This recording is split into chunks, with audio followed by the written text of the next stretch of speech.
es la casuística. La casuística habla que las cefaleas, la mayoría de ellas son ¿qué? Son automedicadas. Ellas no van al médico, no van al médico. Dentro de esas cefaleas que son automedicadas, la mayoría son las más comunes, las tensionales. ¿Sí se entiende? Ok, entonces tengan bien claro eso. Según la clasificación, vuelvo y repito, clasificación internacional de cefaleas, las cefaleas más comunes son las ¿qué? Las tensionales. Las cefaleas que vemos mayormente, más comúnmente en nuestro consultorio son las migrañosas. Esas son las que vamos a ver, esas son las del 80% que vemos en la consulta. ¿Ok? Muy bien. Número 2. Este dato también es importante. Diferencia entre contusión y conmoción cerebral. ¿Cuál es la diferencia? Contusión es el golpe y conmoción es la consecuencia del golpe. A ver, entonces, contusión es el golpe con lesión estructural aparente. Contusión es el traumatismo con lesión estructural aparente, ya sea por radiografía, ya sea por tomografía, ya sea por otro tipo de aproximación. ¿Está bien?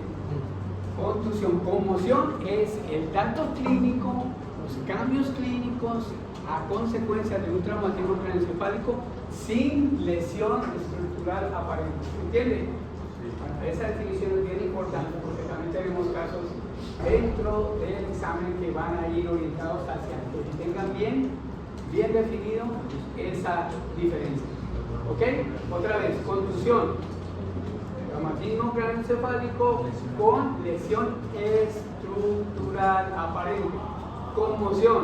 Traumatismo craneoencefálico sin lesión estructural aparente. Tenemos cambios clínicos, pero no hay una lesión estructural como tal. ¿Se entiende? Sí. Perfecto, muy bien. Otra cosa que quería decirles, nada, mañana empezamos el examen. De pronto se nos acaba el tema hoy, lo vemos mañana. Eso es de paso, ustedes ya tienen la información. Ya tienen la información. Todo ese tema Ok, entonces enfermedades vasculares cerebrales, ¿ok? O ictus. Entonces, vamos a hablar de definición. Esto es bien importante. Lo que le voy a colocar aquí es la definición actualizada del evento vascular cerebral isquémico. Es la definición actualizada, ¿ok? ¿Cuál es la definición actualizada del evento vascular cerebral isquémico? La definición son episodios súbitos ¿de qué? De disfunción focal cerebral. Entonces tiene que haber una focalización de origen cerebral, ¿ok? Alteraciones de la retina, focalizaciones que provengan de la médula espinal, que tengan una duración mayor a 24 horas, ¿ok? Sin importar la duración, si en las imágenes o en la autopsia se observa la presencia de un infarto o una hemorragia en relación con los síntomas. Esa es toda la definición como tal. ¿Ok? Entonces, debe de cumplir con esa definición. Ahora, este es otro dato que les voy a dar aquí muy importante. ¿Por qué hablamos de eventos vasculares cerebrales? Porque es una patología que la vamos a encontrar con una incidencia hasta del 80% a nivel mundial, ¿verdad? En América Latina estamos hablando de la segunda causa de discapacidad en el adulto. ¿Cuál es la primera causa? Cefaleas de tipo migrañosas. ¿Cuál es la segunda causa? Las consecuencias o las secuelas del evento vascular cerebral isquémico. ¿Okay?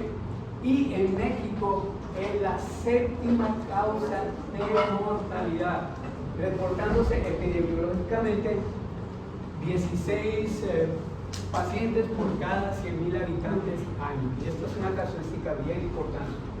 Esta patología ustedes la van a ver en sus centros hospitalarios, en sus centros de salud, de manera frecuente. no tan eventual. Entonces tenemos que aprender a definirla, a manejarla y a poderla derivar. Muy bien, entonces el EBC básicamente se convierte en dos tipos de identidades: el EBC isquémico y el EBC hemorrágico. La casuística va dentro del 70-80% que sea isquémico y dentro del 20 al 30% que sea hemorrágico. De hecho, existe una pequeña porción del 20% de los eventos vasculares cerebrales isquémicos que se pueden transformar en las siguientes horas a hemorrágico. ¿Ok? Pero lo interesante aquí es que sepamos que del 70 al 80% de los eventos vasculares cerebrales van a ser ¿qué? Isquémicos, y 20 o 30% van a ser ¿qué? Hemorrágicos. Muy bien. ¿Cuáles son los isquémicos? El infarto cerebral, la isquemia cerebral transitoria, ¿ok? ¿Cuáles son los hemorrágicos? La hemorragia intracerebral o la hemorragia subaracnoidea. Entonces, dentro del ictus vamos a tener la presencia de isquemia en el 70 al 80% de los casos. Ahora, ¿de dónde viene esa isquemia? La mayor causa de isquemia es a través de la trombosis, que es la obstrucción local in situ de una arteria, en este caso la arteria de tipo cerebral. ¿Se entiende? Bueno, muy bien. Ahora, las otras causas de evento vascular cerebral entre las otras causas está el embolismo. El embolismo es el desprendimiento de partes de un trombo que viajan a través de la vasculatura y llegan al territorio de las arterias cerebrales o de las venas o del tipo venoso cerebral y va a producir una obstrucción, una isquemia. ¿Correcto? Muy bien. Y obviamente la hipoperfusión sistémica que va a causar una disminución en el sangrado, en el volumen sanguíneo al sistema nervioso central y que puede también ser la causa de una lesión isquémica cerebral. ¿Okay? Entonces, el evento vascular isquémico, acuérdense, del 70-80% de los casos, ¿verdad? Se va a definir cuando nosotros observamos en la imagen o en algunos casos en la autopsia la presencia de una lesión de infarto. ¿Okay? La isquemia transitoria, que puede ocurrir en el 20 al 30% de los casos, es un evento de isquemia reversible, breve, ¿okay? Que puede durar menos de una hora o puede extenderse inclusive a las 24 horas. Da síntomas de disfunción isquémica del paciente, pero ¿cuál es la diferencia con la AIT? De que no tenemos evidencia estructural, física, de que existe un infarto. ¿Se entiende? ¿Se entiende? Este concepto es bien importante. ¿Qué es lo que nos define isquémico transitorio de evento vascular cerebral? El infarto no tiene un rango de tiempo como el AIT. ¿Cómo? O sea, no hay como de menos. Sí, vamos a tener, por ejemplo, para ver los cambios estructurales a través de un ataque, un periodo de ventana. Ese periodo de ventana es de 24 horas, pero para observar los cambios isquémicos que va a causar el infarto en el contenido encefálico. ¿Okay? Pero vamos a ir poquito a poco. Ahora, la etiología, acuérdense, bien importante que sepan cuál es la etiología número 1 de la enfermedad vascular cerebral isquémica. No, aterotrombosis. Hablamos de aterotrombosis. ¿Cuál es la causa del infarto? La oclusión de una arteria. Esa es la causa del infarto. ¿Cuál es la causa número 1 de que esa arteria se obstruya? ¿Cuál es la causa número 1? La aterosclerosis. ¿Okay? La aterosclerosis. Aquí lo que nos está hablando es que en el cardioembolismo la causa número 1 de cardioembolismo, ¿cuál es? La fibrilación auricular. La causa número 1 del cardioembolismo, o sea, evento vascular cerebral isquémico causado por émbolos es la fibrilación auricular. ¿Se entiende? Ok. Creo que tengo que, esto es bien, voy a gastar un poquito de tiempo porque eso tiene que quedar bien definido. Estamos hablando de ictus o evento vascular cerebral isquémico. ¿Cuáles son las causas? Número 1, trombosis. ¿Cuál es la causa número 1 de trombosis? ¿Qué dice aquí? Aterosclerosis, o sea, la obstrucción aguda de la arteria, ¿ok? Causada por la presencia de un trombo local. ¿Cuál es la causa número 2? El embolismo. ¿De dónde proviene el émbolo? De restos de un trombo que se formó en otra región, mayormente a nivel de cavidades cardíacas que se desprenden y entonces van a obstruir la vasculatura cerebral. ¿Ok? Y la otra causa es la hipoperfusión. ¿Se entiende? Sí. Hasta aquí vamos bien. Ahora, dentro del cardioembolismo, estamos hablando de etiología, dentro del cardioembolismo, ¿cuál es la causa número 1? La fibrilación auricular, ¿ok? Y la aterosclerosis, en la cual hay alteraciones en la pared de la íntima, en la arteria parótida común, esa es lo que nos va a causar la obstrucción o isquemia, ¿ok? Entonces, ¿qué quiere decir esto? Que todos los pacientes que vienen con un infarto o la unidad de urgencias, la causa número 1 es aterosclerótica. Ahora, si ustedes auscultan a este paciente y lo encuentran arrítmico, bueno, entonces ahí van a pensar que es probablemente un cardioembolismo. Ahora, para complicar un poquito más las cosas en medicina, porque la medicina no es así como tan fácil. Una fibrilación auricular puede ser causa del evento vascular cerebral isquémico, dependiendo del área que está afectada. ¿Ok?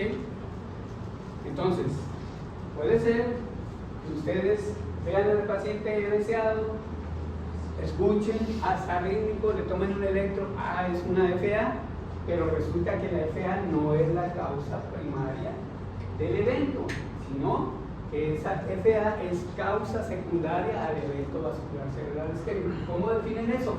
Con la historia clínica del paciente, con eventos electrocardiográficos anteriores y con la probabilidad casuística de que la causa número 1 de los eventos vasculares cerebrales es ¿qué? ¿Es qué? Es aterotrombótica. Aterotrombótica. A ver, ¿qué no les queda claro? A ver, evento vascular cerebral isquémico, ¿qué es? La obstrucción del paso del volumen de la irrigación. Eso sí está claro, ¿verdad? ¿Está claro? ¿Qué me produce esta obstrucción? Una trombosis, ¿verdad? ¿Y de dónde se forma la trombosis? De un ateroma, o sea, la lesión de la íntima, agregación plaquetaria, agregación de colesterol, va creciendo hasta que ¡pum! Obstruye. Ahí se formó ¿qué? Un trombo que obstruyó la circulación. Esa es la causa número 1. ¿Cuál es la causa número 2? Cardioembolismo. ¿Qué es cardioembolismo? Se formó un trombo en las cavidades cardíacas de un paciente que tiene una arritmia que se llama fibrilación auricular. La turbulencia causó agregación plaquetaria, formación de un trombo, y ese trombo ahora salió expedido hacia la vasculatura del cerebro y ocasionó el cierre de una arteria. A eso se le llama un evento ¿qué? Cardioembólico. Es la segunda causa más frecuente del evento vascular cerebral isquémico. ¿Se entiende? Dime. ¿Cómo? ¿Por qué dice fibrilación auricular? Esto aquí, que la fibrilación auricular es la causa número 1 del cardioembolismo. ¿Ok? Bueno, ya está explicadito. ¿Sí? Si les hace ruido eso, ahora, miren, esto es pregunta de examen. ¿Cuáles son, dentro de los factores de riesgo para realizar un evento vascular cerebral isquémico, cuál es el factor más importante, ¿cuál dice? Hipertensión arterial. Ahora, no conocemos bien la etiología, pero siempre utilicemos la lógica. ¿Qué pasa en un paciente hipertenso? ¿Qué pasa en un paciente hipertenso con la vasculatura, con el endotelio? ¿Qué pasa? ¿Se qué? Se va lesionando. Al lesionarse un endotelio, ¿qué ocurre fisiológicamente? ¿Ah? ¿Para qué? Va a haber agregación plaquetaria. La agregación plaquetaria, ¿qué produce? La formación de qué? De fibrina. La formación de fibrina, ¿qué produce? ¿Ah? La agregación de otro tipo de celularidad que hay en el vaso sanguíneo. Se agregan, por ejemplo, leucos, se agregan, por ejemplo, vesículas o lipoproteínas, entonces plaquetas, otras células, lipoproteínas. ¿Qué van pasando? ¿Qué va ocurriendo en el diámetro del vaso? Se va construyendo. ¿Hasta qué punto? ¿Hasta que qué? Se cierra, o el paso de la sangre es tan mínimo que produce una isquemia distal al sitio de la obstrucción. ¿Ahí qué tenemos? Un evento vascular cerebral isquémico. ¿Ok? Esa es la causa número 1. La causa número 2, entonces, son los cardioembolismos. Este paciente tiene una fibrilación auricular, que es la causa más común, porque hay otras causas, pero para facilitar las cosas, tenemos la fibrilación auricular, hace turbulencia a la sangre y nos envía émonos que van al sistema nervioso central. ¿Ok? ¿Cuál sería, por ejemplo, otra causa de cardioembolismo? Lógico. ¿Qué cambios en las estructuras del corazón podrían causarnos turbulencia? Una cardiopatía dilatada, una estenosis de una válvula, una insuficiencia de una válvula.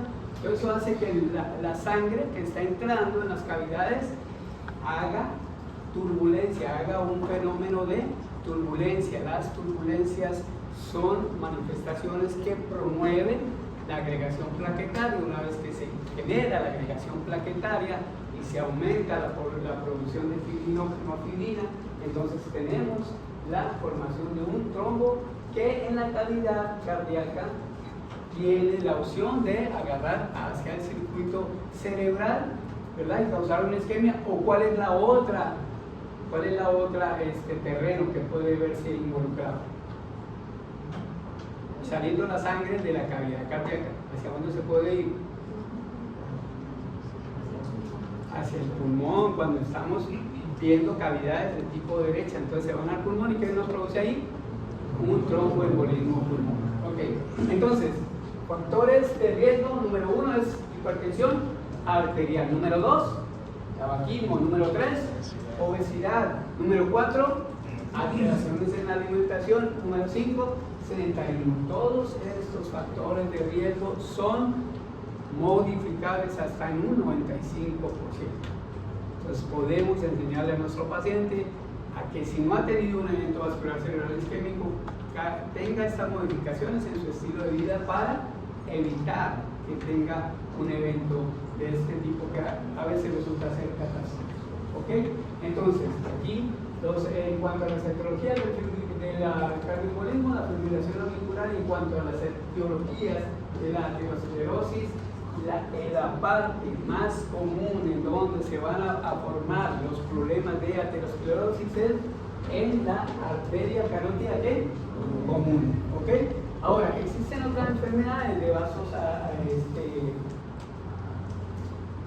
arteriales más pequeños dentro del cerebro que también se pueden tratar, como son estos eventos que llamamos eventos lacunares, que implican a las vasculaturas menores de 2 centímetros, ¿ok?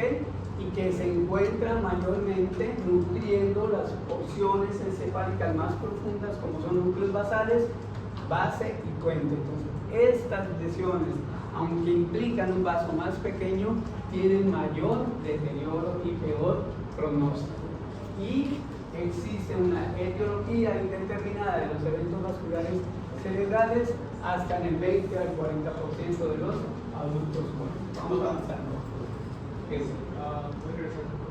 Si la fibrilación auricular es una causa número 1 del cardioembolismo, ¿qué significa el número 2?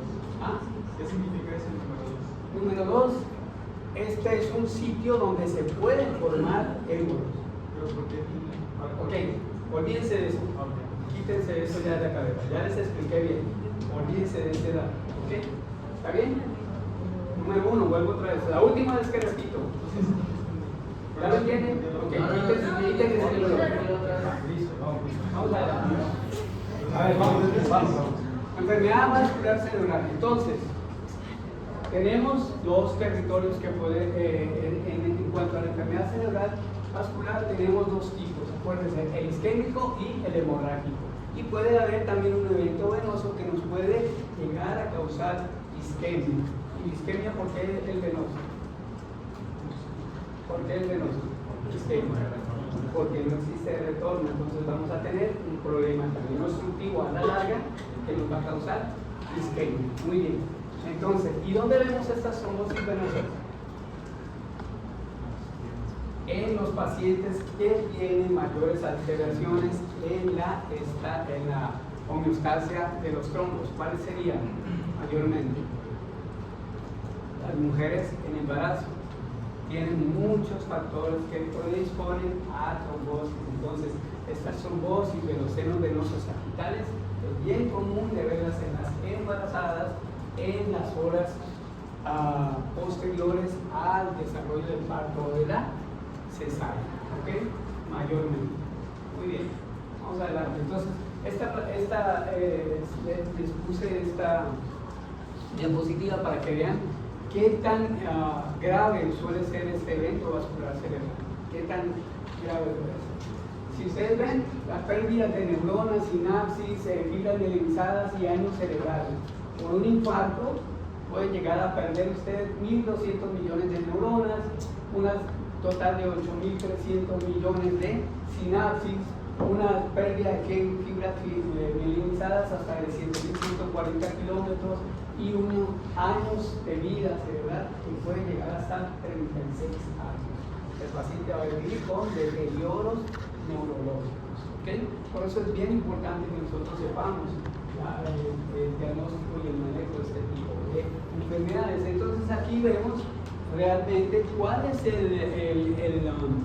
topográficamente cuáles son los vasos que van a estar implicados en la etiología de esta enfermedad una vez que alguno de ellos se pueda obstruir. Entonces, básicamente tenemos la arteria carotidia común, interna y externa, y de ahí nos vamos entonces subiendo a arterias vertebrales, arterias basilares, el polígono de Willis, cerebral media anterior, cerebral media posterior, media y anterior, y cada una de ellas tiene sus ramas comunicantes anteriores, comunicantes posteriores, y cada de ellas tiene sus ramas también superiores e inferiores. Entonces, como en los síndromes topográficos que habíamos visto al inicio de la clase, también cada arteria cerebral va a tener una área que está irrigando y un síntoma o un síndrome topográfico cuando se afecta a esa región. ¿Estamos correctos ahí?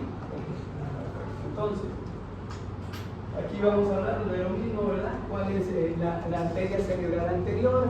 ¿Cuál es la parte del cerebro que va a irrigar? Entonces, la parte medial de los lóbulos frontales y parietales, la cerebral media, acuérdense, la cerebral media es la que dispone de un mayor territorio de irrigación en el cerebro, por ende, es la arteria cerebral que mayormente va a estar implicada en los eventos vasculares cerebrales y por ende va a ser la que cause mayores deterioros en cuanto a la evidencia de un evento vascular cerebral isquémico o hemorrágico. La arteria basilar y la arteria cerebral posterior. Chequen esas regiones que inervan que irrigan, y entonces vamos viendo qué síndrome topográfico clínico nos va a dar la obstrucción de cada una de ellas. Entonces, por ejemplo, la arteria cerebral anterior, la obstrucción de esta arteria va a provocar lesiones en corteza frontal medial, puede causar debilidad de las piernas de manera contralateral al sitio de la oclusión,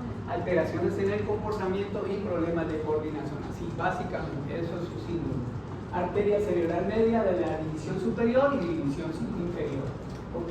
Entonces van a dar esta sintomatología, les recomiendo que la repasen porque viendo clínicamente esa expresión nosotros podemos ir avanzando en el diagnóstico del evento vascular cerebral isquémico en caso que no tengamos una ayuda de estudio de imagen para corroborar la lesión.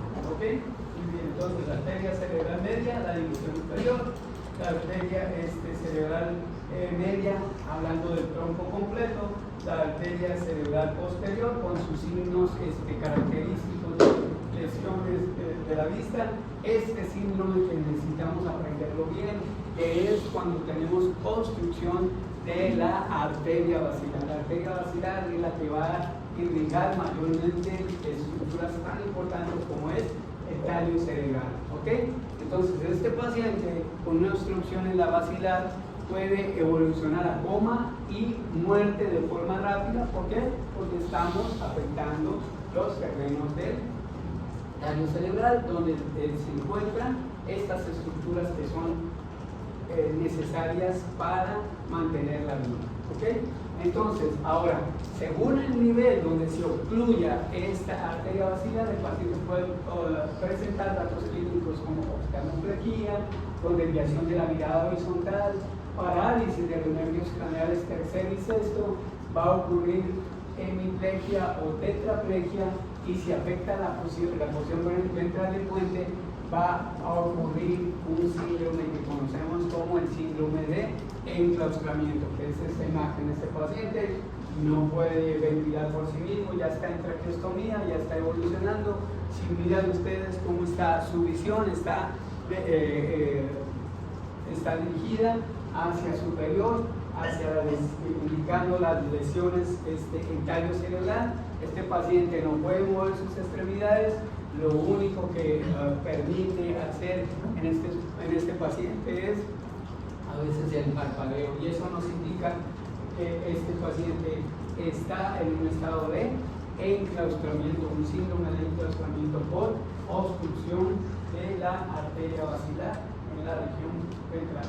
Esta tablita les va a resumir ahí qué estructuras anatómicas están afectadas y cuáles son las características clínicas de la obstrucción de cada vaso: cerebral media superior, carotídea interna, cerebral media inferior, cerebral posterior, la basilar, etcétera, etcétera, etcétera. Denle un repasito y grábense lo más característico para que puedan responder a las preguntas. Los síndromes lacunares son evidentes, acuérdense que son lesiones en arterias menores de ¿qué? De 2 centímetros, que irrigan las porciones más internas del cerebro, y entonces pueden dar manifestaciones clásicas y características. ¿Ok? Más acerca del territorio, miren todo el territorio que puede irrigar la arteria cerebral media. Por tal razón es una de las arterias que va a estar mayormente comprometida. Y esta es una imagen de resonancia magnética en donde nos están visualizando los terrenos de cada una de las arterias que ellas irrigan. Entonces, el número 1 es la cerebral anterior, el número 2 es la arteria cerebral media, el número 3 es la arteria cerebral posterior, la número 4 es la arteria carótida, coroidea anterior, y el número 5 son las ventriculares. Acuérdense, estas lesiones en 4 y en 5 ocupan lo que es los ganglios basales, los núcleos basales. Son lesiones bien importantes en cuanto a las manifestaciones clínicas, y están asociadas obviamente al homúnculo, ¿verdad? Allí, en cuanto a la corteza cerebral, estas son las neuronas que se van a encargar de la actividad motora de estas diferentes partes del cuerpo, ¿verdad? Y entonces, una vez que encontramos estas lesiones, podemos nosotros ir omitiendo un tipo de diagnóstico. Entonces, por ejemplo, oclusión de la carótida interna, sí, básicamente. ¿Qué es lo que vamos a tener como un dato característico? Una amaurosis fugaz, ¿ok? Es el síntoma más temprano, y cuando ya se establece va a ocupar territorios de la cerebral media. Este tipo de síntoma es bien característico en los pacientes que tienen ataque isquémico transitorio, en la cual hay una pérdida nada más de la visión y el paciente queda sin ninguna focalización. Nosotros podemos advertir que aquí hubo una lesión, un ataque isquémico transitorio que involucró a la carótida interna. ¿Cómo vamos a nosotros a evidenciar esta patología? Vamos a pedir el estudio de un Doppler carotídeo. ¿Doppler carotídeo de qué? De la arteria carótida.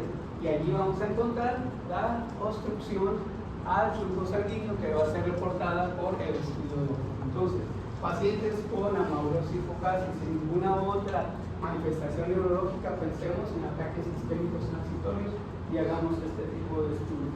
Ahora, en cuanto a la cerebral anterior, ¿qué es lo más, el dato más importante? Fíjense ahí. Entonces vamos a tener hemi o hipoestesia con parecida ¿de qué extremidad? De la inferior, cerebral anterior, inferior. Vamos a tener que incontinencia de esfínteres, vamos a tener que abulia a manifestaciones ¿cómo se llama? En el aspecto de la deglución. A ver, vamos a tener un mutismo asinético, en algunos casos puede ser bilateral. Vamos a tener alteraciones de la memoria, alteraciones emocionales, vamos a tener apraxia de marcha y afasia transcortical. Y esto nos está indicando que es toda la región de la cerebral anterior la que va a estar comprometida y estos son sus signos clínicos. ¿Okay? En cuanto a la cerebral media, esta es, acuérdense, el vaso sanguíneo más importante que va a estar alterado en los eventos vasculares cerebrales y que la mayoría de síndromes clínicos que vamos a ver en estos pacientes van a estar referidos a la cerebral media. Entonces, cuando la lesión está en el hemisferio dominante, vamos a ver que estos pacientes van a tener afasia, hemiparesia, hemihipoestesia faciobraquial, hemianopsia homónima contralateral y van a tener desviación de la mirada horizontal y van a estar cambiando esa desviación de la mirada hacia el lado del infarto. Cuando el hemisferio no es dominante, vamos a tener nada más heminegligencia, anosognosia y no van a tener una afasia de Broca, pero sí van a tener una afasia de ¿qué? De Broca. Heminegligencia es que parte del cuerpo no pueden reconocer, no pueden asociarse, no pueden percibir lo que nosotros queramos ponerles a ellos para que ellos identifiquen. ¿Okay? Bueno, entonces, vamos adelante. En cuanto a la cerebral posterior, ¿qué datos clínicos nos va a dar la cerebral posterior? ¿Se acuerdan cuando estudiábamos síndromes de lóbulos cerebrales? Bueno, pues esto es lo mismo. Aquí los datos clínicos importantes de la cerebral posterior, y aquí les estoy resumiendo un resto de literatura, es cuando es proximal o cuando es distal, ¿ok? Cerebral posterior, proximal o distal. Cuando es proximal, ¿cuál es el dato característico más importante? Por eso lo ponemos ahí en rojo y subrayado, hemianestesia o hiperpatía con movimientos coriarretóxicos, ¿ok? Eso es lo más importante de la proximal posterior. De la distal vamos a tener hemianopsia homónima, vamos a tener alexia, vamos a tener acalculia, vamos a tener hemianestesia y no va a haber afasia y no va a haber una apariencia puntual. ¿Está bien? Bueno. Entonces, aquí es para que definamos el evento vascular cerebral isquémico transitorio. La definición nueva es un episodio transitorio de disfunción neurológica causado por una isquemia focal del cerebro, ya sea que también puede estar en la médula espinal o en la retina, sin presencia de una lesión que nos indique estructuralmente infarto agudo. Esa es la definición del ataque cerebral isquémico transitorio. ¿ok? Ahora vemos algo acerca de los hemorrágicos. ¿Qué tipo de eventos vasculares cerebrales hemorrágicos vamos a tener? Dos tipos, ¿ok? Número uno, hemorragia intraparenquimatosa, que es el sangrado directo en el parénquima cerebral, y el número dos, que es ¿qué? La hemorragia subaracnoidea, que se refiere al sangrado dentro del espacio subaracnoideo, compartiendo espacio en el líquido cefalorraquídeo que va a rodear todo el cerebro. Entonces, aquí ven las imágenes, son bien características esa hemorragia parenquimatosa. Si notan allí esa hiperdensidad en el lóbulo temporal del lado izquierdo. Y aquí, ¿qué les llama la atención? La presencia de la hemorragia en las incisuras y en el surco interhemisférico. ¿Cómo están? Y en el cuarto ventrículo. Ahí hay presencia de un sangrado. ¿Ah? Correcto. Entonces, estas son imágenes básicamente de tomografía. Ahora, si nosotros hacemos resonancia magnética, eso se va a ver mayor definición. Ok. Entonces, existe otra clasificación para efectos de epidemiología que le denominamos ictus intrahospitalario, que es nada más el evento vascular cerebral isquémico que ocurre en un paciente que ha estado hospitalizado y que llega sin alteraciones neurológicas, que durante el proceso de hospitalización hizo un evento vascular cerebral isquémico. ¿Como cuál? Un ejemplo de eso sería quién? Un paciente que llega con fractura de fémur, ¿verdad? Y que en el transcurso de su hospitalización no se le ofreció tromboprofilaxia, entonces hizo un embolismo grasoso, un embolismo originado en la liberación de grasa medular que atrae trombos y produce entonces la formación de un evento vascular cerebral isquémico. Otro es nuevamente la embarazada, que en el transcurso de ¿cómo se llama? Puerperio inmediato, desarrolla un evento vascular cerebral por trombosis del seno sagital venoso. Ok, entonces este cuadrito se los puse ahí porque son características de estos subtipos de stroke o de eventos vasculares cerebrales. Entonces el de hemorragia intracerebral, la hemorragia subaracnoidea, el trombótico y el isquémico. Perdón.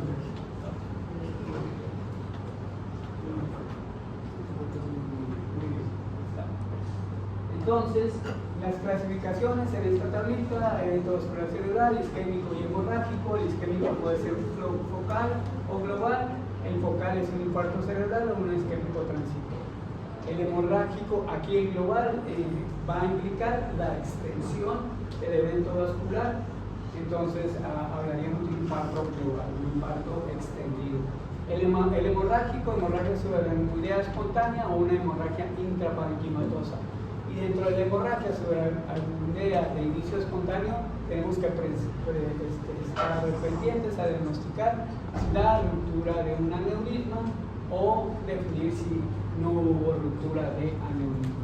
Y también la hemorragia intraparenquimatosa puede ser global o puede ser profunda según el área anatómica en donde encontremos los datos de sangrado. Entonces, ahora, en cuanto al manejo, existe un sistema de manejo en estos tipos de pacientes. En este estado se le denomina código ictus.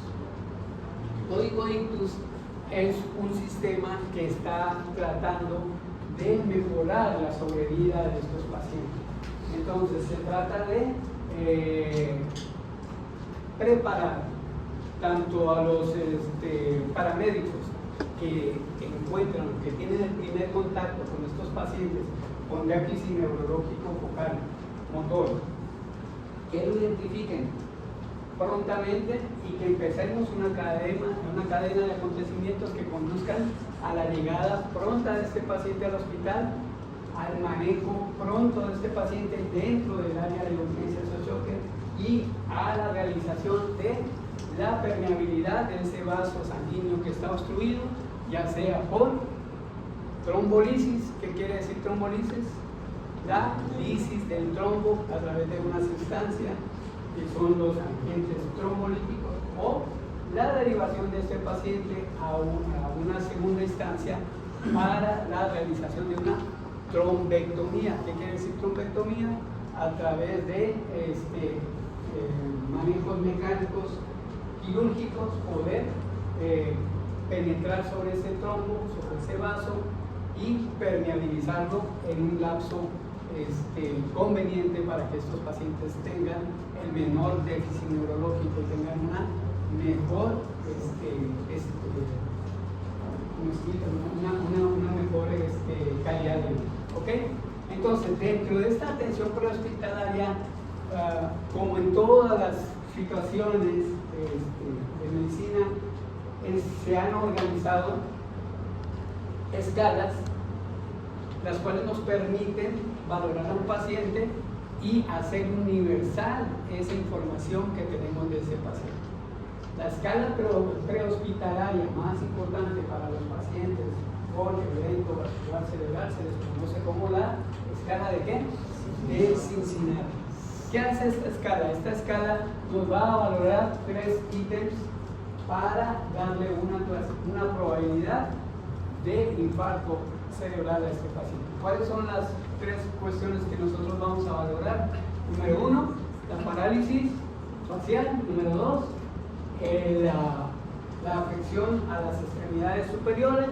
Y número 3, la afección al habla. Cada identificación de una lesión en estas valoraciones nos van a dar un punto. De tal forma que un paciente que tiene uno de estos tres puntos positivos va a contar con la probabilidad de que esté cruzando con un evento vascular cerebral isquémico hasta de 70%. ¿Se entiende? Entonces, ¿cuál es la escala prehospitalaria de valoración para el evento vascular cerebral? La escala de Cincinnati va a explorar la información de déficit focal facial en los brazos y en el habla. ¿Okay?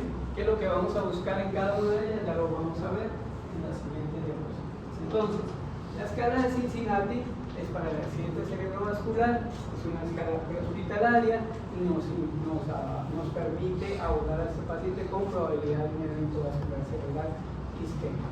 ¿Okay? ¿Qué parámetro vamos a valorar? Por ejemplo, en cuanto a la cara, vamos a ver asimetría facial. Si ese paciente tiene desviación de la comisura labial, si tiene caída de los párpados, si tiene alteraciones. ¿Y cómo le pedimos? ¿Cómo lo podemos nosotros explorar? Le pedimos al paciente que sonría. Si tiene un déficit importante como la desviación de la comisura labial, ahí le damos ¿qué? Un punto.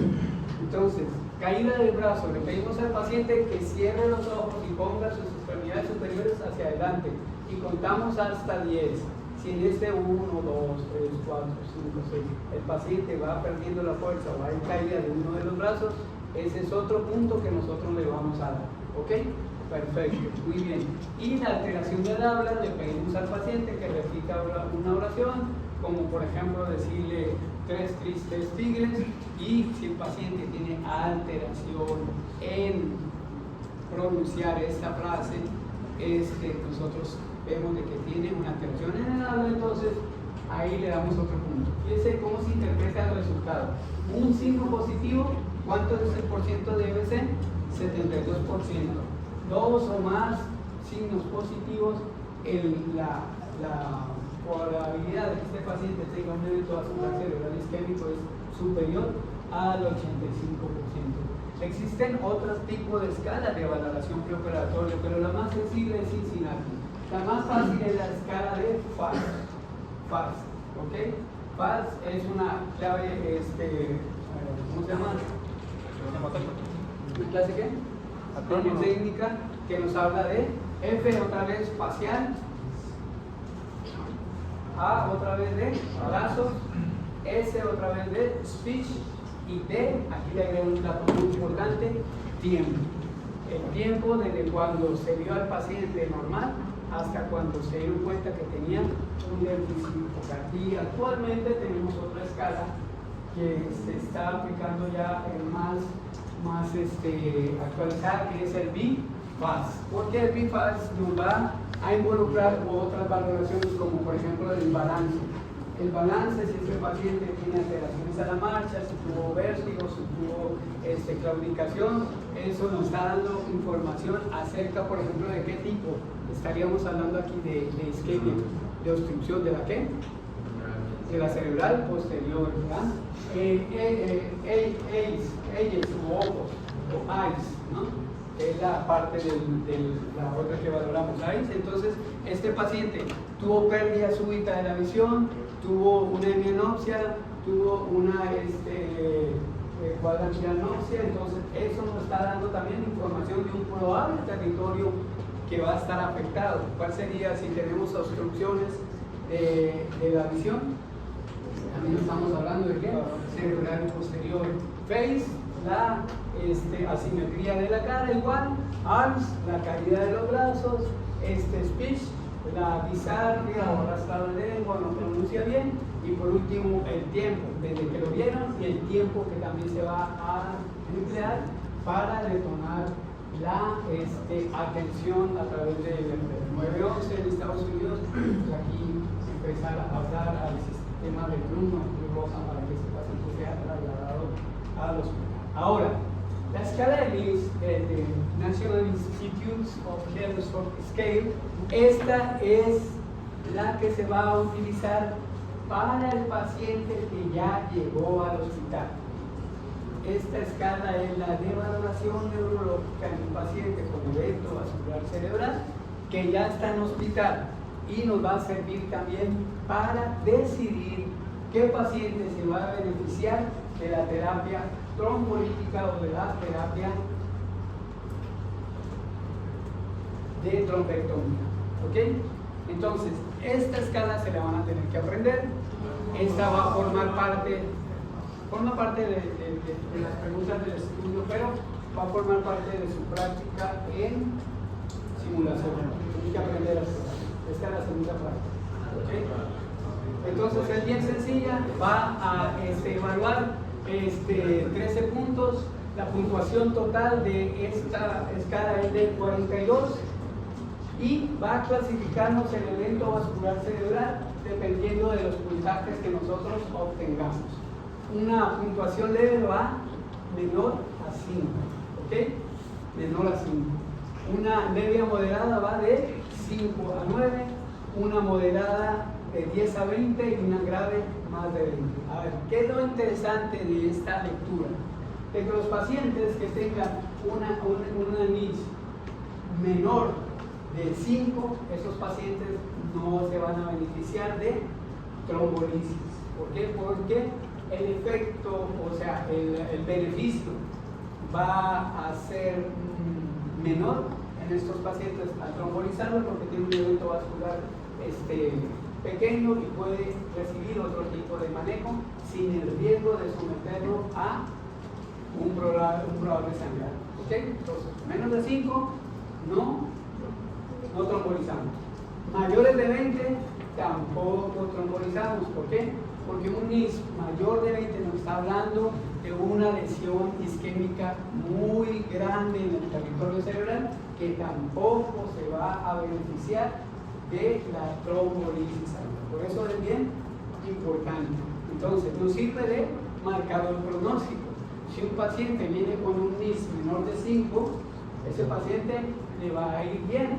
Si un paciente viene con un NIS mayor de 20, ese paciente va a tener muchas secuelas, inclusive va a tener una alta probabilidad de que fallezca. Entonces, esta es otra forma de lo que es la escala de NIS. ¿Ok? Muy bien. Otra escala que vamos a utilizar en estos pacientes hospitalizados es utilizando imagen. Entonces, aquí vamos a tener el puntaje de Aspect que está ideado para evaluar el evento vascular cerebral isquémico agudo. Salud. Entonces, ¿se acuerdan cuando les hablaba yo de estas regiones que conocíamos como la corona radial, nivel 4, versículo 6? ¿Ok? Entonces, estas estructuras dentro de la corteza cerebral, haciendo dos cortes a nivel de ganglios basales y cortes arriba de los ganglios basales, nos van a dar territorios que van a estar implicados en la eventualidad del infarto. ASPEC va a valorar 10 puntos, 10 territorios que vienen aquí enunciados. M1, cortical anterior de la cerebral media, tiene que ver con el grupo de la cerebral media, porque la arteria cerebral media es la que irriga la mayor parte del hemisferio cerebral. Entonces, M1, M2, M3, M4, M5, 6, 7, 8, 9 y 10. ¿Qué es lo importante de esta clasificación? Que una tomografía normal nos va a dar ¿qué? 10 puntos de aspects. Aspects mayores de 7 nos hablan de que hay una afectación de al menos menor de 1/3 del territorio de la cerebral media. Ese paciente se va a beneficiar de trombolisis. Más de 7. Un aspecto menos de 7, hay una mayor afección de la cerebral media, está diciendo que más de 1/3 de esta cerebral media está afectado.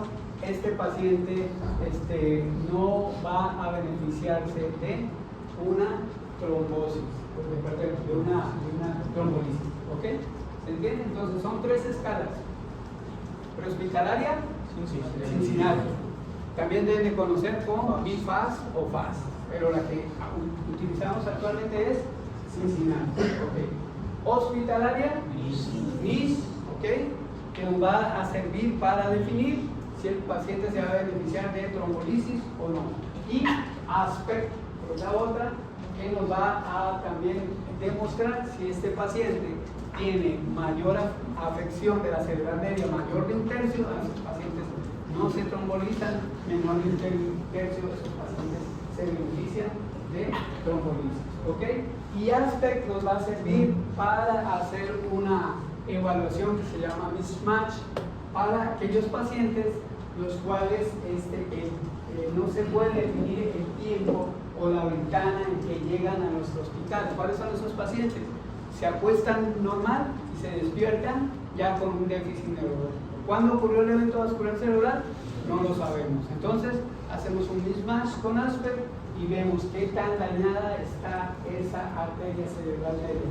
Si está, acuérdense, menos del 1/3, que equivale a un aspecto mayor de 7, menos de 1/3 de ese paciente, lo trombolizamos.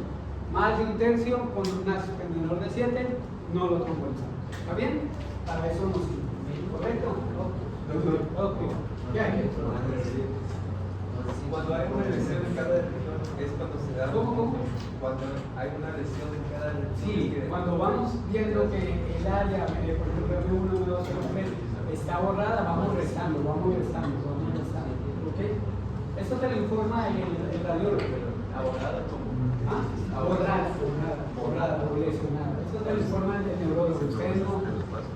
Difícilmente nosotros podemos hacer esa interpretación porque ellos manejan ahí cierto tipo de unidades, tienen ciertos programas en la tomografía. Nosotros nada más podemos ver si hay un infarto muy extenso, decimos este paciente tiene mayor de 1/3 de la cerebral media y este paciente no se beneficia. El problema es cuando hay valores entre menos de ¿qué? Entre menos de 5 de NIS o más, o entre 25 y 20, ahí es donde debemos decidir si este paciente lo vamos a compensar o no. Ahora, no es la única decisión que vamos a tomar, ¿ok? Bien importante es ver si este paciente llega dentro del periodo de ventana para trombolisis. El periodo de ventana para trombolisis es no más de 4.5 horas. Como todo paciente que tiene un evento vascular, si el paciente, la última vez que lo dejó de ver el familiar bien, está dentro del lapso de 4 a 5 horas de llegar al hospital, a ese paciente se va a beneficiar de trombolisis. Si pasa más de 4.5 horas, ese paciente no se va a beneficiar de trombolisis y tenemos que trasladarlo para que le hagan una trombectomía. ¿Ok? Por eso es esta manejo inicial del paciente en urgencias. ¿Qué es lo que tenemos que hacer? Número 1, disparar el código ictus. Eso es lo que tenemos que hacer. El que esté encargado de urgencias comunica al hospital código ictus y el hospital está también comunicado con el servicio de neurología del Hospital Metropolitano y del Hospital HU en Monterrey, y ellos saben que llegó un paciente por un evento vascular cerebral. Ahora, hasta el momento no se sabe si es hemorrágico o si es isquémico. Entonces, código de alarma. Número 2, medidas generales. Que tengamos paciente para tratar.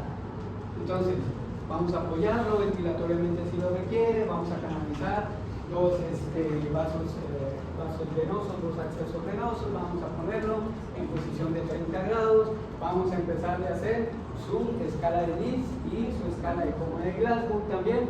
Vamos a determinar el tiempo de evolución, y eso sí es importante y lo podemos hacer de manera inmediata. Si el paciente llega con familiar, podemos averiguar de cuándo lo empezó a ver, lo dejó ver por última vez bien, y nos dice el horario. Si ese horario sobrepasa las 4 horas y media, el paciente no es trombolizado. ¿Ok? Punto número 1. Glucosa capilar. Hay que estar checando sus niveles de glucosa. Recuérdense, niveles de glucosa muy elevados pueden estar mimetizando un evento vascular. El paciente lo que tiene es una encefalopatía de tipo metabólico. Exámenes de laboratorio, los básicos de biometría, química, perfil de líquidos electrolitos séricos, ¿ok? Básicos, y no vamos a esperar que nos den esos resultados para tomar la decisión de trombolizar. Y usar las escalas, ¿verdad? La escala neurobiológica de y debemos de pedir de manera urgente la realización de una tomografía. ¿Para qué? Para definirnos si este paciente tiene una isquemia o tiene una ¿qué? Una hemorragia. Ese es el punto crítico por el cual vamos a solicitar una tomografía. ¿Ok? Perfecto, muy bien. Y entonces definir la ventana para trombolizas. ¿Ok? En caso de que tengamos un evento vascular cerebral isquémico, y aquí pongo que la ventana es de 4 o 5 horas para efectuar el evento trombólico. ¿Está bien? ¿Se entiende bien hasta acá? Esto es lo que forma parte del programa de manejo del paciente con evento vascular cerebral isquémico del tipo ICUS. ¿Ok? Esto es el NIX, que es esta escala, la cual de manera rápida vamos a valorar 11 variables, ¿okay? Con puntajes de 0 a 42, ¿verdad? Con entrenamiento, y es lo que tienen que ustedes realizar, porque esto lo van a estar haciendo muy frecuentemente en las unidades de urgencia. Ustedes son los que se los pido valorar el RIS. Entonces, 1, 2, 3, 4, 5, 6, 7, 8, 9, 10, 11. Estado de conciencia es el número 1. Movimientos oculares horizontales es el número 2. Campos visuales para ver si hay audionopsia o paranopsia. Parálisis facial, fuerza de brazo, fuerza de piernas. Se valoran por separado. Ataxia de extremidades, sensibilidad, lenguaje, afasia, disartria y extinción o inatención. Eso es lo que vamos a estar evaluando. ¿Ok? Ya terminamos la hora. Ya no vamos a tener más tiempo para verlo, pero esto lo tenemos que evaluar. Básicamente lo que va dentro de la evaluación ya lo vimos. Si gustan, avanzamos una hora más y se quedan aquí conmigo. Si no, adelante. Mañana ya llegamos a poner el examen. ¿Ok? ¿Está bien? Pero esto es lo más importante del evento hoy. ¿Que se quedan o se van? Ok, los que se queden, bueno, ya les adelante. Muy bien, entonces, fíjense cómo está la correlación del NIS con la presencia angiográfica de un trombo, con la presencia angiográfica de un trombo. Si nosotros tenemos en la escala del NIS de 5 a 9, la oportunidad de que nosotros veamos el trombo de manera una angiografía es del 36%. Si tenemos un NIS de 10 a 14, la presencia de ese trombo angiográficamente sube al 44%. Y si hay más del 15% de escala de NIS, más de 15 puntos en la escala de NIS, vamos a tener que hay una probabilidad de un 100% de que ese paciente en una imagen de angiografía va a tener un trombo. ¿Ok? Entonces, esta es la que nos habla de que si la arteria cerebral media ocupa más de un tercio de obstrucción. Fíjense cómo está la imagen del lado izquierdo, en donde el evento de la isquemia cerebral que se manifiesta ahí por una hipodensidad aparente que abarca casi todo el hemisferio del lado derecho, nos está hablando de que ese paciente tiene más de un tercio de la cerebral media, ese paciente no se va a beneficiar de trombolisis, ese paciente va a estar muy secuela, va a tener muchas secuelas, y ese paciente va a tener un NIS mayor de 20, que nos equivale a un evento vascular de tipo isquémico severo. Y por el contrario, con un NIS menor de 5, menor de 6, ese paciente va a tener un infarto leve, ¿okay? Y la ventana que hay entre 4 y 20 nos va a definir los eventos cerebrales moderados a severos. ¿Okay? Entonces, esto es lo que les hablaba acerca de la utilización de las escalas del ASPEC y del NIS, ¿okay? Para describir trombolisis. ¿Okay? Ahora, ¿cuál es la fase del manejo del paciente en ictus agudo? ¿Qué es lo que tenemos que hacer?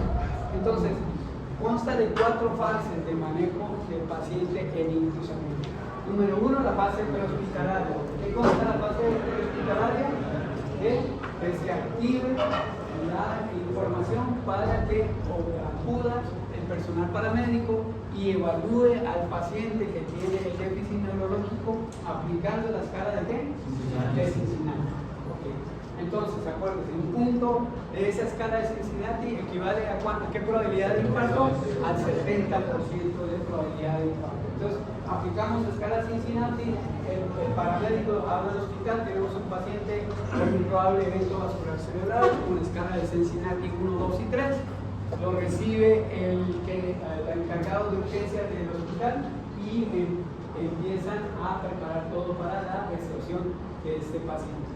Inclusive, estar pendiente de que haya servicio de tomografía, estar pendiente de que tengamos los agentes trombolíticos que se llaman alteplasa o tenecteplasa, que son los que van a trombolizar este trombo, y eso se hace todo en la fase prehospitalaria. ¿Ok? Muy bien. En la fase de hospital la vamos a dividir en la fase hiperaguda, en la fase aguda y en la fase postaguda. ¿Qué es una fase hiperaguda de un evento cerebral isquémico? La que va desde la puerta de entrada a urgencias hasta que pase una hora de atención. A esa se le llama fase ¿qué? Hiperaguda. Todo esto es bien importante porque estamos marcando tiempos. Tiempos en el evento vascular cerebral isquémico significa tiempo, en el evento vascular cerebral isquémico significa calidad de vida. Entonces, aquí tenemos en la fase hiperaguda, puerta y está en el hospital una hora, es hiperaguda. Fase aguda es de 1 a 24 horas de estancia hospitalaria, y la fase postaguda es de 24 a 72 horas tras haberse admitido este paciente. Entonces, fíjense, ¿qué vamos a hacer en la fase hiperaguda? Lo más importante, aparte de estabilizar a nuestro paciente y tenerlo dispuesto para aplicarle un tratamiento, es la realización de la tomografía. ¿Por qué razón? Porque la tomografía nos va a decir si este paciente tiene un infarto o tiene una hemorragia. Y obviamente el manejo es totalmente diferente. ¿Qué cambios tomográficos iniciales puede tener nuestro paciente que presenta un evento vascular cerebral isquémico? Fíjese, en la fase hiperaguda, aquí le marca de 0 a 6 horas, pero está institucionalizado ya de 0 a 1 hora. Hacemos la tomografía, entonces, ¿qué debemos de hacer? Hacer una tomografía. Entonces, ahí, normal, en el 50 o 60% de los pacientes. Aquí es donde entraba lo que les platicaba de que puede existir una membrana, una ventana de imagen, en la cual en las primeras 24 horas el paciente va a tener una tomografía que la reportan de manera normal, hasta en un 60% de los pacientes. ¿Ok? Ahora, ¿para qué nos sirve la tomografía? Vuelvo, insisto, para descartar que el paciente no tiene hemorragia.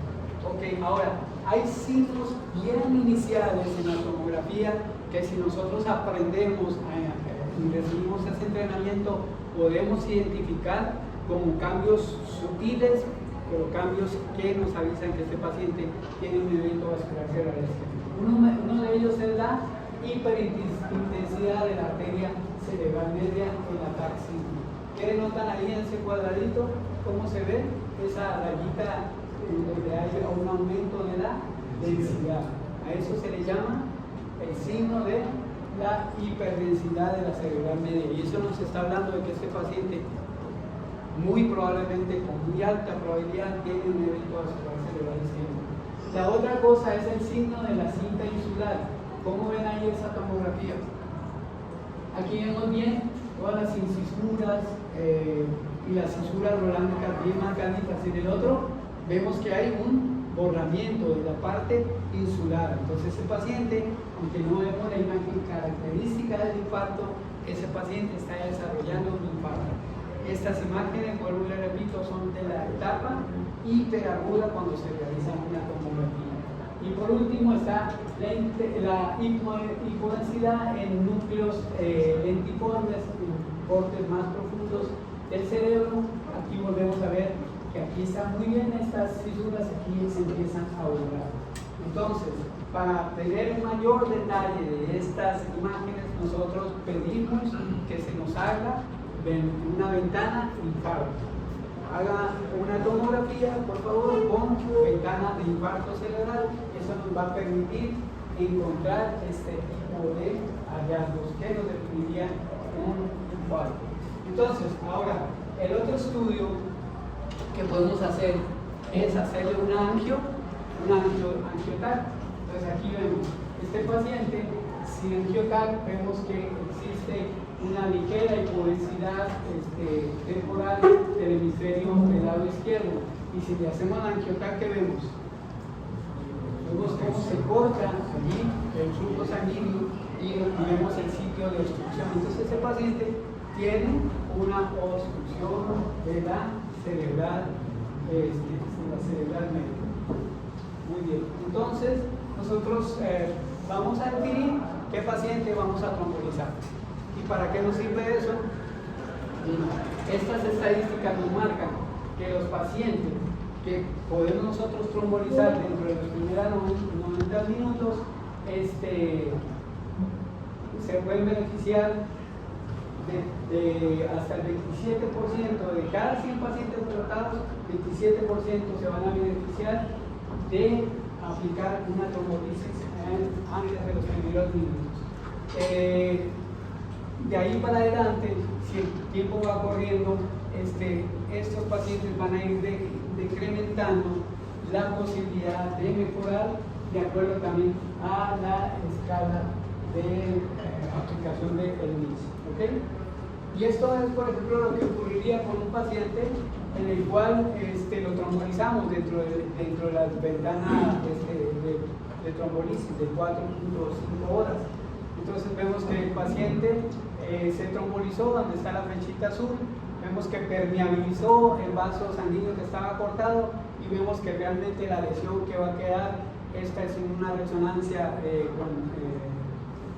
en Frey, vemos que la lesión isquémica, es ese punto oscurito ahí, está bien delimitada. En el paciente que no se trombolizó, fíjense aquí cómo queda toda esa lesión del hemisferio izquierdo dañada. Este es un paciente que va a estar obviamente con muchas secuelas. ¿Okay? Ahora, ¿cuáles son los 4 pasos para tomar las decisiones terapéuticas en un paciente con efecto con ictus isquémico? Número 1, tenemos que llegar primero al diagnóstico. Número 2, hay que descartar la hemorragia, hacemos tomografía. Número 3, evaluamos la gravedad de este paciente, qué escala de NICS tiene, menor de 5, mayor de 20, o tiene un aspecto menor de 20, o menor de 7 o mayor de 7, o tiene más de 1/3 de la cerebral media afectada. Entonces definimos estos pacientes, así evaluamos la gravedad y este paciente va a entrar a trombolisis.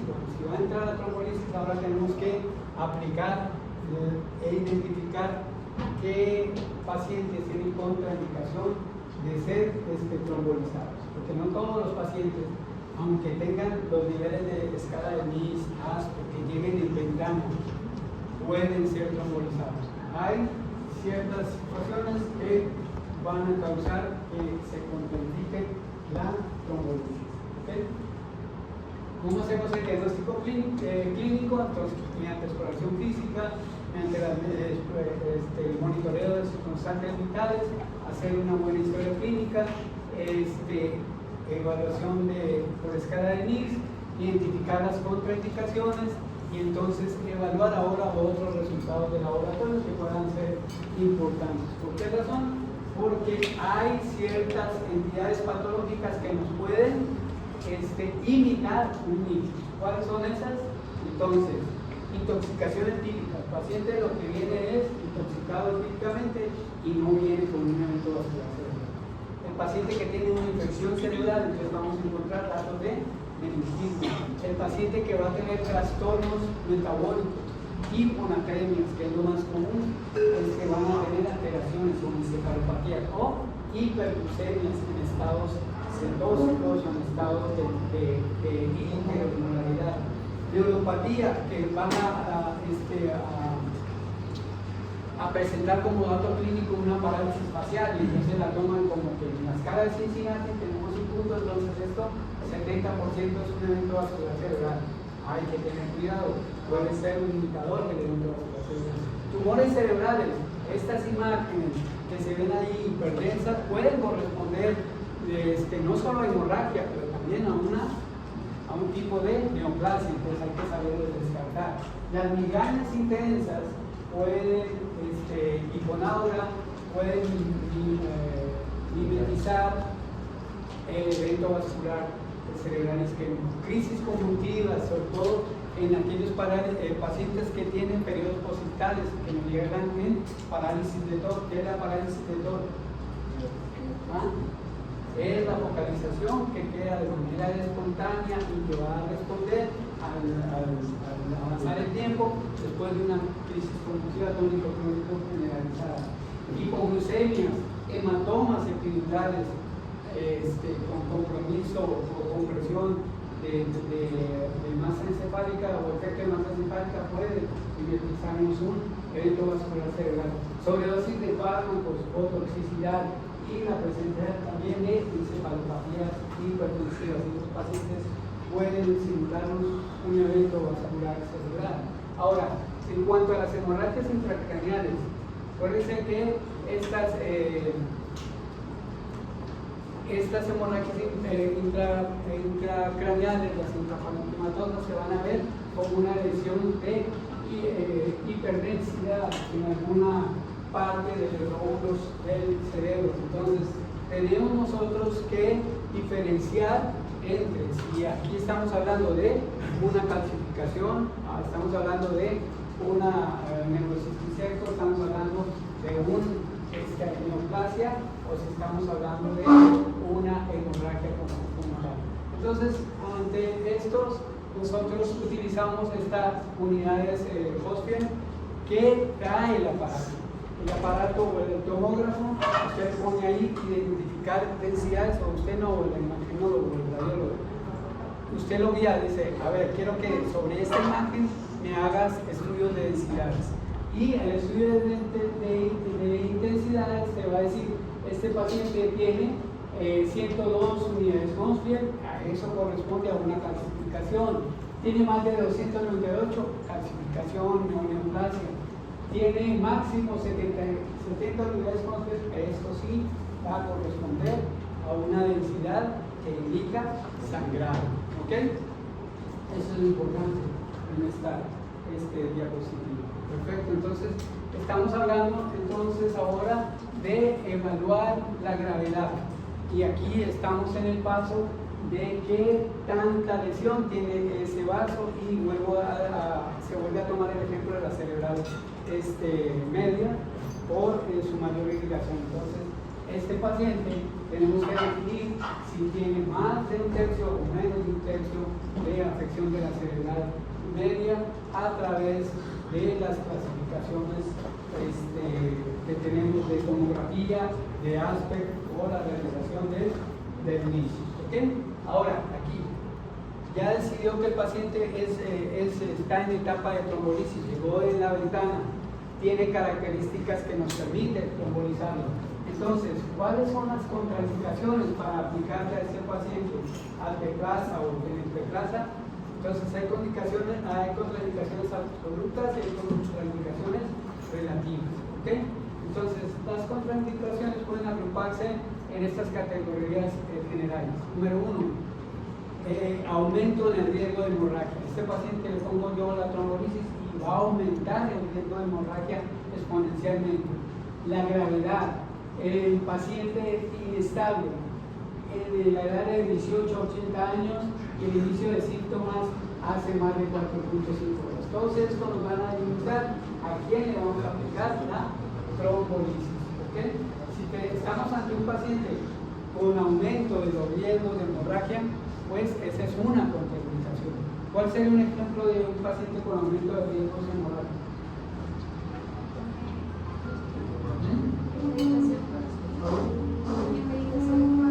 Por ejemplo, que esté utilizando anticoagulantes.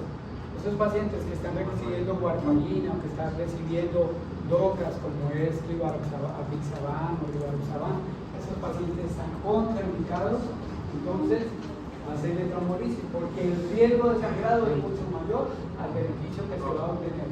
En eso de edad de 18-80. Pacientes, esto sería una contraindicación relativa. Pacientes menores de 18 años lo pensamos, pacientes mayores de 80 años lo pensamos y definimos de qué tanto se va a beneficiar este paciente. Acuérdense que los pacientes menores de 18 años, ¿cuál es la causa del evento vascular cerebral? Los infartos ¿qué? Lacunarios, infartos lacunarios o infartos de tipo idiopático. Entonces, realmente, ¿a qué le estoy tirando? ¿Sí me entiendes? Esa es la importancia. ¿Y qué riesgos tiene que este paciente yo convierta un infarto cerebral en un infarto hemorrágico que tiene peores consecuencias? ¿Ok? Muy bien. Otra vez, esto es bien importante, la ventana en tiempo. Si viene pasada las 4 horas y media, este paciente no lo trombolizamos, está fuera de ventana. ¿Okay? Lo que pasa en nuestra ubicación, por ejemplo, es recibimos un paciente que se acostó bien y al otro día lo encontraron focalizado. Entonces, en ese paciente no sabemos qué tanto tiempo transcurrió entre el evento vascular cerebral. Aquí no tenemos cómo hacer el mismatch, no tenemos cómo hacer ese estudio de imagen de corona radial, control ventricular, y todo eso. Entonces, estos pacientes no los trombolizamos y los enviamos a segunda opción, que es la trombectomía. ¿Okay? Muy bien. Gravedad, si el paciente viene grave, no lo vamos a trombolizar. O sea, tenemos que tener un paciente estable para trombolizarlo. Es un paciente grave, por ejemplo, que venga con cifras tensionales por arriba de 200, hipertensiones sistólicas elevadísimas o glucosas por arriba de 800. Entonces, la probabilidad de que este paciente esté haciendo alteraciones neurológicas debido a una crisis hipertensiva o a una hiperosmolaridad es mayor y el riesgo al sangrado es importante en este paciente. ¿Ok? Entonces aquí están las contraindicaciones absolutas y las contraindicaciones relativas que estos pacientes se debe evaluar para hacer la trombolisis. Y esta nos habla de las principales causas de muerte 10 años después de haber tenido un evento vascular cerebral isquémico estos pacientes. Estos pacientes quedan con secuelas. Entonces, estos pacientes, la probabilidad de muerte por infarto cerebral, por consecuencias cardíacas, miren, pueden fallecer en el lapso de esos 10 años hasta más de un 26%. Probablemente van a sufrir neumonías, van a tener un segundo ictus, van a aparecer malignidades, van a desarrollar sepsis, falla renal, etc.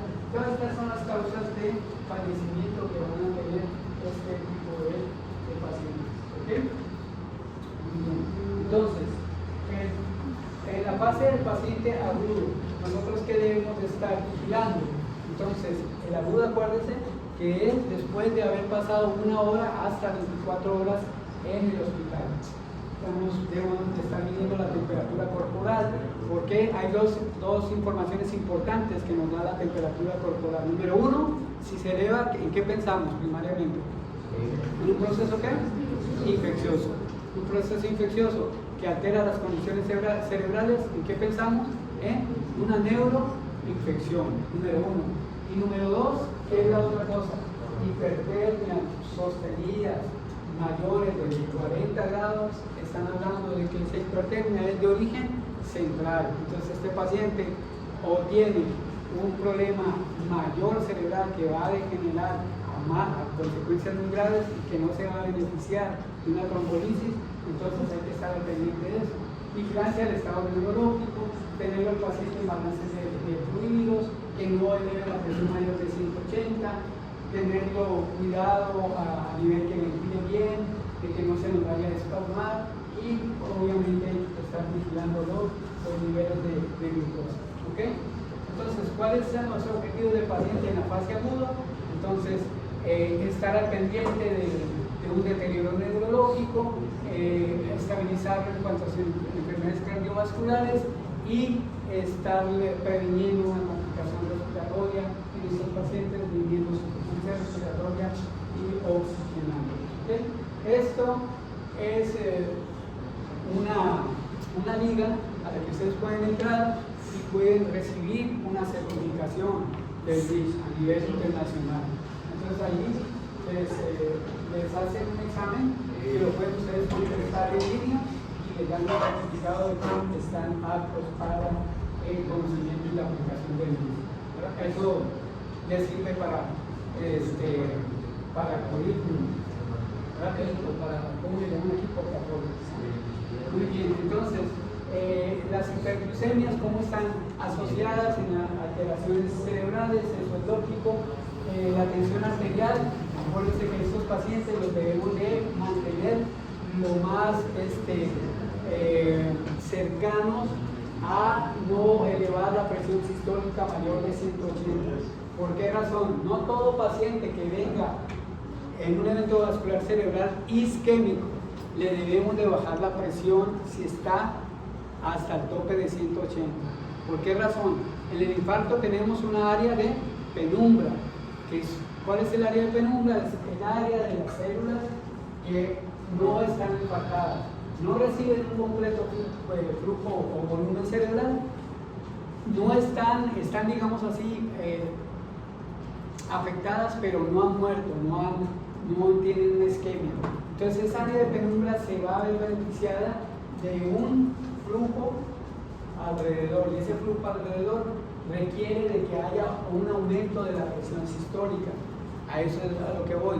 Si tenemos presiones sistólicas de 180 que no participan en el deterioro neurológico del paciente, debemos de permitírselo. Y a eso le llamamos nosotros hipertensión sistólica permisible. Ojo, porque eso es bien importante y causa problemas a los pacientes. Le llega un paciente que están sospechando de evento vascular cerebral a sus consultorios, a su lugar de servicio social, no tienen forma de cómo hacer una tomografía, aplican la clínica, encuentran, este paciente tiene presión arterial de 180 y ahí mismo captopril son igual, isosorbit son igual y bajan la presión de manera brusca a 140, lo que estamos haciendo es ampliar el área de isquemia. Entonces hay que andar con mucho tiempo con estos pacientes. Si tiene 180 pero no hay mayor deterioro neurológico, el paciente está dentro en el estado agudo del infarto cerebral, no solamente llevemos un monitoreo, ¿ok? No existen estudios como tal, aleatorios, ciegos, multinacionales que nos hablen de una cifra tensional a la cual debemos de trazar, pero la práctica es no tratar a estos pacientes con sistólicas mayores de 180 sin datos de cambios clínicos. Muy bien, entonces esto es lo que nos habla de el área de el core, que es el punto donde está el infarto, pero alrededor de eso hay una área de penumbra que se está beneficiando de ese flujo. ¿Okay? Eso es lo que estamos hablando aquí. Okay. Antecedentes de disfagia. Este es bien importante, la valoración de la disfagia de un paciente. Si el paciente en sus primeras horas, en la etapa aguda, manifiesta problemas para deglutir, esos pacientes van a tener una mayor eventos de secuelas, les va a ir mal. Esos pacientes hay que avanzar a la colocación de una sonda nasogástrica si es que no tenemos una sonda de gastrostomía a mano para poderlos alimentar, porque estos pacientes van a aumentar el deterioro neurológico y una de las complicaciones más frecuentes del paciente con deterioro neurológico evidenciado es la neumonía por broncoaspiración. Entonces debemos de proteger en ellos la vía aérea, y parte de la protección de la vía aérea es tener una vía de alimentación permeable segura. ¿Okay? Eso nos habla de casuísticas en cuanto a la disfagia. ¿Okay? Entonces, la fase de neuroimagen, que es la de descartar hemorragia, esto ya lo vimos. ¿Okay? Los casos de hipertensión arteriales, como lo vimos, la pérdida de surcos, la presencia de estos. ¿Okay? La hemorragia intracraneal, acuérdense, debemos de aplicarle ahí las unidades Hounsfield para definir si es una hemorragia, si es una calcificación. La presencia de hemorragia subarachnoidea, que aquí ya hay datos de hemorragia intercisurales o interhemisféricas, ahí también hacemos unidades Hounsfield y definimos si corresponde a una calcificación, si corresponde a una hemorragia o si corresponde a una hemorragia. Estas son las unidades Hounsfield que nos hablan de que se deben de reportar hasta 70 para hablar de hemorragia, y el resto nos van a hablar de las diferentes densidades que puede tener el cerebro aplicando este tipo de escalas. ¿Okay?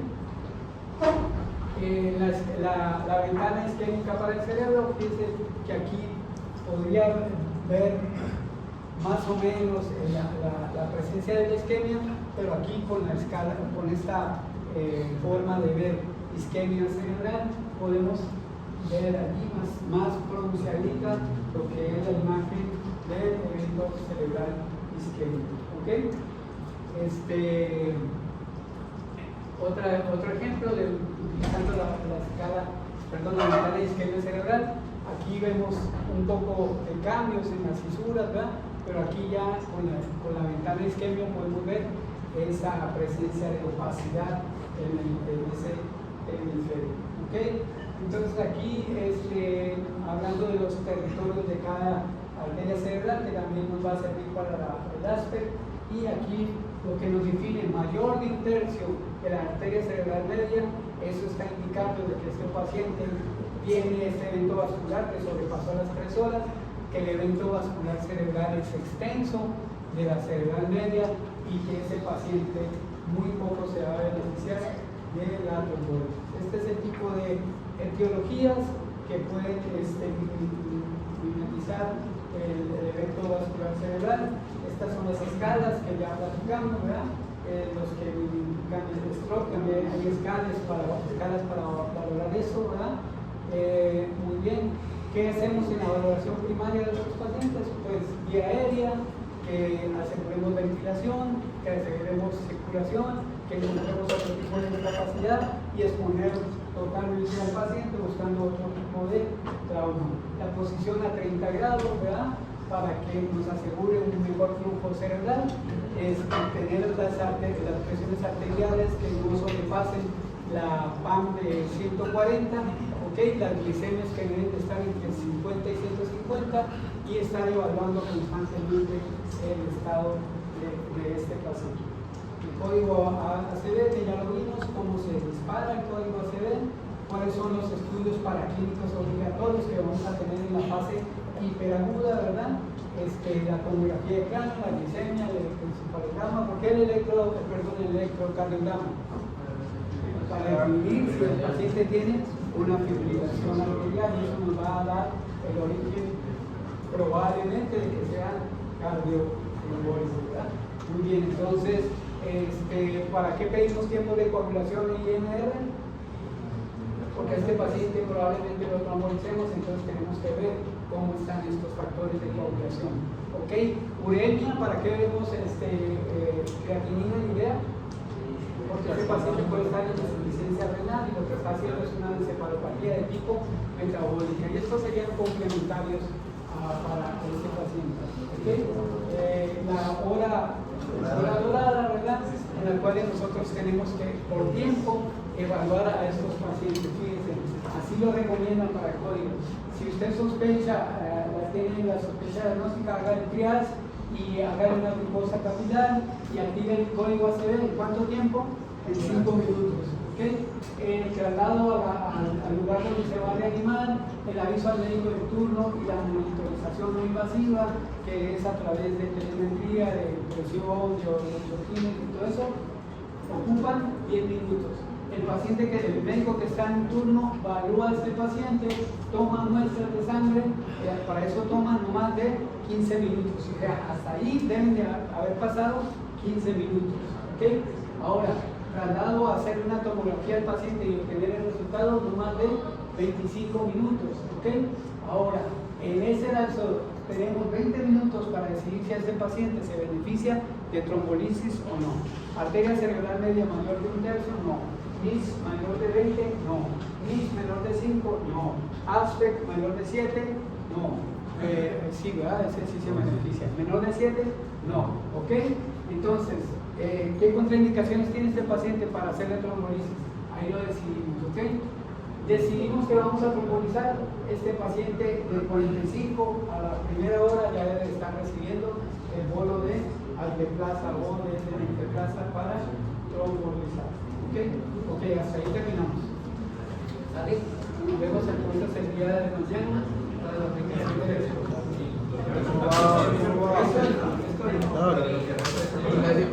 Doc, son igual 60 preguntas igual que los sábados, 50. Son ya cosas más específicas. Es como para una plática. Es como para una plática. Lo primero, hasta